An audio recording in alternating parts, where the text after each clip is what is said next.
ಮಾಡಬೇಕಲ್ಲ, ಮುಂದೆ ಏನು ಕ್ರಮ ತಗೋಬೇಕು. ಈಗ ಪೋಸ್ಟ್ಪೋನ್ ಅಂತ ಅಂದ್ಕೊಂಡಿದ್ದೀವಲ್ಲ, ಮುಂದಕ್ಕೆ ಏನು ಮಾಡಬೇಕು ಅಂತೇಳಿ ನಾವೆಲ್ಲ ಸೇರಿ ಮಾತಾಡ್ತೀವಿ. ಪಕ್ಷವೇ ಸಮುದಾಯದ ಸಭೆಗಳನ್ನು ದಲಿತರು ಸಿಎಂ ಆಗಬಾರ್ದಾ? ನಾನು ಕೂಡ ದಲಿತ, ನಾನು ಆಗಬಾರ್ದ, ದಲಿತ ಸಿಎಂ ಆಗಬಾರ್ದ ಅಂತ ಅವ್ರಿಗೂ ಸಾಮರ್ಥ್ಯ ಇದೆ ಅಲ್ಲ. ಅವರು ಏನು 30 ವರ್ಷ ಮೇಲೆ ರಾಜಕೀಯ ಮಾಡಿದ್ದಾರೆ, ಅವರಿಗೂ ಸಾಮರ್ಥ್ಯ ಇರಬೇಕಲ್ಲ. 30 ವರ್ಷ ರಾಜಕೀಯ ಮಾಡಿದ್ಮೇಲೆ ಅವರಿಗೆ ಅಲ್ಲ, ಮುಖ್ಯವಾಗಿ ಒತ್ತಲಿರೋದು ದಲಿತರು ಆಗಬಾರ್ದ ಅಂತ ಯಾರ್ದು ಕೇಳಿದ್ದಾರೆ? ಕೇಳಿದಾಗ ಸಿಎಂ ಬದಲಾವಣೆ ವಿಚಾರ ಕೇಳಿದಾಗ ದಲಿತ ಕಮ್ಯುನಿಟಿಗೂ ಸಿಎಂ ಆಗೋ ಇದಿದೆ. ಆ ಬದಲಾವಣೆ ವಿಚಾರ ಯಾರು ಕೂಡ ಮಾತಾಡಬಾರ್ದು ಅಂತ ಹೇಳಿ ನಮಗೆ ನಮ್ಮ ಹೈಕಮಾಂಡ್ ಪ್ರತಿನಿಧಿ, ನಮ್ಮ ಪ್ರಧಾನ ಕಾರ್ಯದರ್ಶಿ ಹೇಳಿಲ್ಲ. ಅದರಿಂದ ಅದ್ರ ಬಗ್ಗೆ ಎಲ್ಲ ಸ್ವಲ್ಪ ಕಡಿಮೆ ಮಾತಾಡ್ತೀವಿ. ಅಲ್ಲ, ಸಮುದಾಯದ ಸಭೆಗಳನ್ನ ಪಕ್ಷವೇ ಆಯೋಜನೆ ಮಾಡುತ್ತೆ ಅನ್ನುವಂಥದ್ದನ್ನು ಕೂಡ ಏನೋ ನಿರ್ದೇಶನ ಆಗಲಿ, ಯಾರು ಮಾಡೋಣ? ನಮಗೆ ನಮ್ಮ ಸಮಸ್ಯೆ ಬಗೆಹರಿಬೇಕಪ್ಪ. ಪಕ್ಷನೇ ಮಾಡಲಿ. ಈಗ ನಾವು ಪಕ್ಷ ಅಂದರೆ ನಾವಲ್ವಾ, ಪಕ್ಷನೇ ಬೇರೆ ಇದೆ. ಪಕ್ಷದ ಅಧ್ಯಕ್ಷರೇ ಅದನ್ನೇನೋ ಸುಪರ್ದಿಗೆ ತಗೊಂಡಂಗಿದ್ದಾರೆ. ನಾವು ಯಾರು ಇದ್ದೀವಲ್ಲ, ನಾವು ಜನಸಮುದಾಯ ಕಟ್ಟಿರೋ ಪಕ್ಷ ಅಲ್ವಾ ಕಾಂಗ್ರೆಸ್ ಪಕ್ಷ. ಇದು ಆಂದೋಲನ. ಕಾಂಗ್ರೆಸ್ ಪಕ್ಷನೇ ಒಂದು ಆಂದೋಲನ. ನಮ್ಮ ಅದಕ್ಕೆ ಹೇಳೋದು, ನಾವು we are not A cadre party, we are it's A movement ಅಂತ ಹೇಳ್ಕೊಂಡೇ ಬರ್ತಾ ಇದ್ವಿ. ಯಾರ್ಯಾರು ಯಾವ್ಯಾವ ಥರ ವ್ಯಾಖ್ಯಾನ ಮಾಡ್ತಾರೋ ಮಾಡಿ. ಪಕ್ಷದ ದಯಾನಾರಾಯಣ ಕೋರಿ ರಾಷ್ಟ್ರಪತಿಗಳು ಪ್ರಧಾನಮಂತ್ರಿ ಅವರಿಗೆ ಡೆಡ್ಲೈನ್ ಗೊತ್ತಿಲ್ಲ ಅಂತಾರೆ. ನನಗೆ ಅದು ಗೊತ್ತಿಲ್ಲ. ಮಾರ್ಚ್ನೊಳಗಡೆ ಏನಾದರೂ ರಾಜಕೀಯ ಬದಲಾವಣೆಗಳು ಸ್ಥಳಾಂತರಗಳೇನಾದ್ರು ಆಗ್ತದೆ ಕರ್ನಾಟಕ? ನನಗೆ ಶಾಸ್ತ್ರ ಹೇಳಕ್ಕೆ ಬರಲ್ಲ. ಜ್ಯೋತಿಷ್ಯ ಹೇಳೋದಿದ್ರೆ ನಾನು ಹೇಳ್ಬಿಡ್ತಿದ್ನಪ್ಪ. ಶ್ರೀಲಂಕಾದಿಂದ ವಾಪಸ್ ಬಂದ ನಂತರ ನಾವು ತೋರಿಸ್ತೇವೆ ನಮ್ಮ ಮಾಟ ಅಂತೇಳಿ ನಾಗಣ್ಣವ್ರು ಹೇಳಿದ್ದಾರೆ. ರಾಜಣ್ಣವ್ರು ಹೇಳಿದ್ದಾರೆ. ಜೊತೆಗೆ ನೀವು ಇದ್ದೀರಲ್ಲ, ನಾನು ಹೇಳಿಲ್ಲ. ಅವರೆಲ್ಲ ನಮ್ಮ ಅಧ್ಯಕ್ಷರು ಪರಮೇಶ್ವರ್ ಅಧ್ಯಕ್ಷರು ನೀವೇ ಅಂದ್ರೆ ಇನ್ನೇನಿದೆ? ಕ್ಯಾಬಿನೆಟ್ ಸರ್, ಕ್ಯಾಬಿನೆಟ್ ಏನಾದ್ರು ಸರ್ ಈಗೆಲ್ಲ ರಿಪೋರ್ಟ್ಸ್ ತಗೊಂಡಿದ್ದಾರೆ, ಏನಾದ್ರು ಆಗ್ತದ ಅಂತ ಸದ್ಯದಲ್ಲಿ? ಕ್ಯಾಬಿನೆಟ್ ವರ್ಕಿಂಗ್ ಪರ್ಫಾರ್ಮೆನ್ಸ್ ರಿಪೋರ್ಟ್ ತಗೊಂಡಿದ್ದಾರೆ ಮೊನ್ನೆ. ಏನೋ ರೀಶಫಲ್ ಇದೆಯಾ ಸರ್? ತಗೊಂಡಿರೋರು ಹೇಳಬೇಕು, ನಾವೇನು ಹೇಳೋದು? ನಾವು ರಿಪೋರ್ಟ್ ಕೊಟ್ಟಿದ್ದೀವಿ, ನಮ್ಮ ಇಲಾಖೆದು ನಾನು ಕೊಟ್ಟಿದ್ದೀನಿ. ಅದು ಅವರು ತಗೊಂಡಿರೋರು ಏನಕ್ಕೋಸ್ಕರ ತಗೊಂಡಿದ್ದಾರೆ ಅನ್ನೋದನ್ನು ಅವರು ಹೇಳಬೇಕು. ಅದೇ ಸರ್, ಲಕ್ಷ್ಮೀ ಹೆಬ್ಬಾಳ್ಕರ್ ಪ್ರಕರಣದಲ್ಲಿ ಡೆಲ್ಲಿಯಲ್ಲಿ ಇವತ್ತು ಅಖಿಲ ಭಾರತ ಕಾಂಗ್ರೆಸ್ ಪಕ್ಷದ ಕಚೇರಿ ನೂತನವಾಗಿ ಎಲ್ಲಿ ಕಟ್ಟಿದ್ದಾರೆ, ಅದರ ಉದ್ಘಾಟನೆ ಇದೆ. ಮಾನ್ಯ ಮುಖ್ಯಮಂತ್ರಿಗಳು ಮತ್ತು ಅಧ್ಯಕ್ಷರನ್ನ ಆಹ್ವಾನ ಮಾಡಿದ್ದಾರೆ. ಹಾಗಾಗಿ ಅವರು ಹೋಗಿದ್ದಾರೆ. ನಾವ್ಯಾರು ಹೋಗಬೇಕು ಅಂತ ನಾನು ಅಂದ್ಕೊಂಡಿದ್ದೆ. ಅವರೆಲ್ಲ ಬೇರೆ ಬೇರೆ ನಮ್ಮ ಮುಖಂಡರುಗಳೆಲ್ಲ ಬ್ಯುಸಿ ಇರೋದ್ರಿಂದ ನಮ್ಮ ACC ಅಧ್ಯಕ್ಷರು ಮತ್ತು ರಾಹುಲ್ ಗಾಂಧಿಯವರು, ಸೋನಿಯಾ ಗಾಂಧಿಯವರು ಎಲ್ಲರೂ ಕೂಡ ಬ್ಯುಸಿ ಇರ್ತಾರೆ. ಆನಂತರ ಹೋಗೋಣ ಅಂತ ಪೋಸ್ಟ್ಪೋನ್ ಮಾಡಿದ್ವಿ. ಸರ್, ನಾಳೆ ಜಾತಿ ಗಣತಿ ಬರ್ತಾ ಇದೆ ಕ್ಯಾಬಿನೆಟ್ಗೆ, ಏನು ನಿರೀಕ್ಷೆಗಳಿದೆ ಸರ್? ಗೊತ್ತಿಲ್ಲ. ಅದನ್ನು ಸಂಪುಟದಲ್ಲೇ ಆ ಕವರ್ ಓಪನ್ ಮಾಡಬೇಕು, ಶೀಲ್ಡ್ ಕವರನ್ನು ಓಪನ್ ಮಾಡಬೇಕು. ಅದಕ್ಕೆ ಮುಂಚೆ ಎಲ್ಲೂ ಯಾರೂ ಓಪನ್ ಮಾಡಬಾರ್ದು. ಒಂದು ವೇಳೆ ಓಪನ್ ಮಾಡಿದರೆ ಮಾಹಿತಿಗಳು ಸೋರಿಕೆ ಆಗುವ ಸಾಧ್ಯತೆ ಇರುತ್ತೆ. ಅದಕ್ಕೋಸ್ಕರ ನಾವು ಎಷ್ಟೇ ಕಣ್ಣಿಟ್ಟು ನೋಡಿದರೂ ಕೂಡ ಯಾರಾದರೂ ನೋಡಿದವರಾದರೂ ಹೇಳ್ತಾರಲ್ಲ, ಅದಕ್ಕೋಸ್ಕರ ಅದು ಬೇಡ, ನೀವು ಕ್ಯಾಬಿನೆಟಲ್ಲೇ ಅದನ್ನು ಕವರ್ ಓಪನ್ ಮಾಡಿ ಹೇಳಿದ್ದಾರೆ.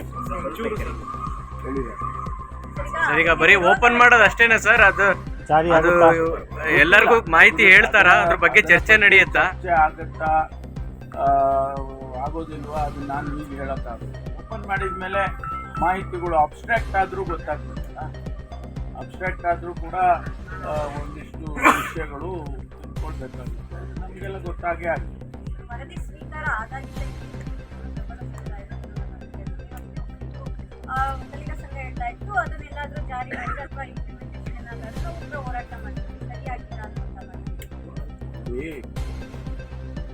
ಸುಮಾರು 160 ಕೋಟಿ ರೂಪಾಯಿ ಖರ್ಚು ಮಾಡಿ, ಸರ್ಕಾರದ ಹಣ, ಟ್ಯಾಕ್ಸ್ ಪೇಯರ್ಸ್ ಖರ್ಚು ಮಾಡಿ ಒಂದು ವರದಿಯನ್ನು ಇವತ್ತು ಸರ್ಕಾರ ತರಿಸ್ಕೊಂಡಿದೆ.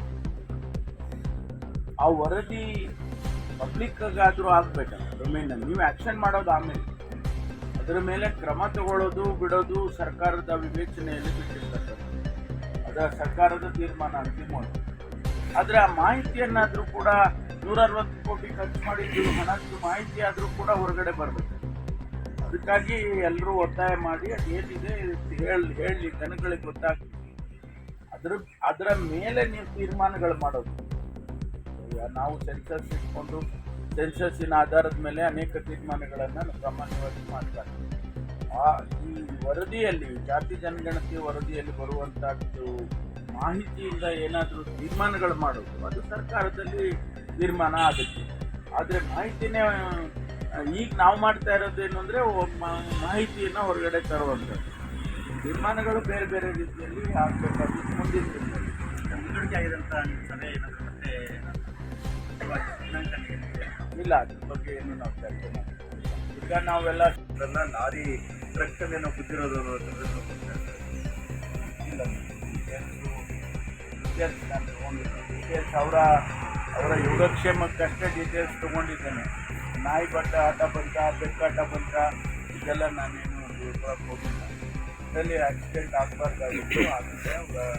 ಅವ್ರಿಗೇನು ತೊಂದರೆ ಆಗಿಲ್ಲ ಅನ್ನೋದು ಅಷ್ಟೇ ನಮಗೆ ಮಾಹಿತಿ. ಸಂಬಂಧಪಟ್ಟ CBI ಕೊಡಬೇಕು ಅಂತ ಹೇಳಿ ಇವತ್ತು ಹೈಕೋರ್ಟಲ್ಲಿ ತೀರ್ಪಿದೆ. ಕೇಸ್ ನಡೀತಾ ಇತ್ತು. ಇವತ್ತು 9 CBI ಕೊಟ್ಟಿದ್ದೆ. ಆದರೆ ಮತ್ತೆ ಮುಖ್ಯಮಂತ್ರಿ ತೀರ್ಮಾನ ಏನು ಬರುತ್ತೆ ಕಾದು ನೋಡೋಣ. CBI ಕೊಟ್ಟಿದ್ದೆ ಆದರೆ ಕಾದು ನೋಡ್ಬೇಕು. ಜಡ್ಜ್ಮೆಂಟನ್ನು ನಾವು ಹೆಂಗೆ ಪ್ರೆಡಿಕ್ಟ್ ಮಾಡೋದು? ಜಡ್ಜ್ಮೆಂಟನ್ನು ಪ್ರೆಡಿಕ್ಟ್ ಮಾಡೋಕ್ಕಾಗೋದಿಲ್ಲ. ಬರಲಿ, ಜಡ್ಜ್ಮೆಂಟ್ ಬರಲಿ. ಆಯ್ತಾಗಿ ನಮಗೆ ಏನಾದರೂ ಮಾಹಿತಿಗಳು ಸಿಕ್ಕಿದ್ರೆ ಅದಕ್ಕೆ ಏನು ಈ Belagavi internal politics state politics ಮೇಲೂ ಇಂಪ್ಯಾಕ್ಟ್ ಮಾಡ್ತಾ ಇದ್ದೀವಿ. ಸತೀಶ್ ಜಾರಕಿಹೊಳಿ, DK ಶಿವಕುಮಾರ್, ಲಕ್ಷ್ಮೀ ಹೆಬ್ಬಾಳ್ಕರ್, CLPL ಕೂಡ ಜಟಾಪಟಿಯಾಗಿದೆ. ಜಟಾಪಟಿಯಾಗಿಲ್ಲ. ಅವರು ಕಾಂಗ್ರೆಸ್ ಪಕ್ಷದ ಕಚೇರಿ ಕಟ್ಟೋದ್ರ ಬಗ್ಗೆ ಅವರು ನಾನು ಕೂಟ ಹಣ ಕೊಟ್ಟಿದ್ದೇನೆ, ನನ್ನ ಹೆಸರು ಹೇಳಿ ಯಾಕೆ ಬರೀ ಒಬ್ಬರಿಬ್ಬರ ಹೆಸರು ಹೇಳ್ತೀರಾ ಅಂತ ಅವರು ಹೇಳಿದ್ದಾರೆ. ಇದು ಬಿಟ್ಟರೆ ಬೇರೆ ಚಾಮರಾಜ ಸ್ಪೆಷಲ್ ಅಂತ ಹೆಸರು ಒಬ್ಬರನ್ನ ಅರೆಸ್ಟ್ ಮಾಡಿದ್ದಾರೆ. ಅದು ಮುಂದೆ ಬೇರೆಯವರೇ ಇದ್ದಾರೆ ಅಂತ ಅಭಿಮಾನಗಳನ್ನು ವ್ಯಕ್ತಪಡಿಸಿದ್ದಾರೆ. ಜೊತೆಗೆ ಯಾರು ಕೂಡ ಭೇಟಿ ಆಗಿಲ್ಲ. ಒಬ್ಬ ಕಟ್ ಮಾಡಿ ಕತ್ತರಿಸಿದವನು, ಒಬ್ಬ ಹೆಸರು ಕುಯ್ದವನು ಒಬ್ಬ ಅಂತ ಹೇಳಿ ಅವನನ್ನು ಅರೆಸ್ಟ್ ಮಾಡಿದ್ರು. ಅವನ ಹೊರ ರಾಜ್ಯದವನು ಅಂತ ಹೇಳಿ ಅವನ ಮೇಲೆ ಈಗಾಗಲೇ ಅವನ್ನ ಅರೆಸ್ಟ್ ಮಾಡಿ ಅವನ ಕ್ರಮ ತಗೊಳ್ತಾ ಇದ್ರು.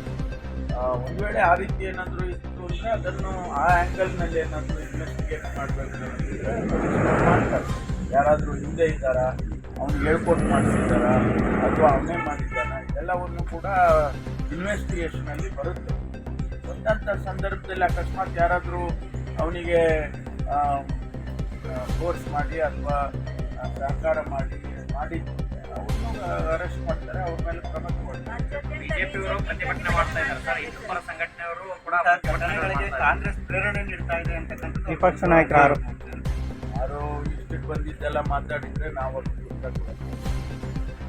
ಯಾರು ಕಾಂಗ್ರೆಸ್ನವ್ರು ಮಾಡಿದ್ರು? ನಾನು ಹೇಳ್ತೀನಪ್ಪ, BJPಯವರೇ ಅದಕ್ಕೆ ಸಹಕಾರ ಮಾಡಿದ್ದಾರೆ. ಆಗುತ್ತಾ? ಅದೆಲ್ಲ ಸುಮ್ಮನೆ ಏನೋ ಒಂದು ಮಾತಾಡಬೇಕು ಅಂತ ಮಾತಾಡಿ ರಾಜಕೀಯ ಎಲ್ಲದರಲ್ಲೂ ರಾಜಕೀಯ ಮಾಡೋಕ್ಕೆ ಹೋದರೆ ಅದು ಜನನೇ ಗಮನಿಸ್ತಾರೆ. ಜನ ಗಮನಿಸೋದಿಲ್ವ?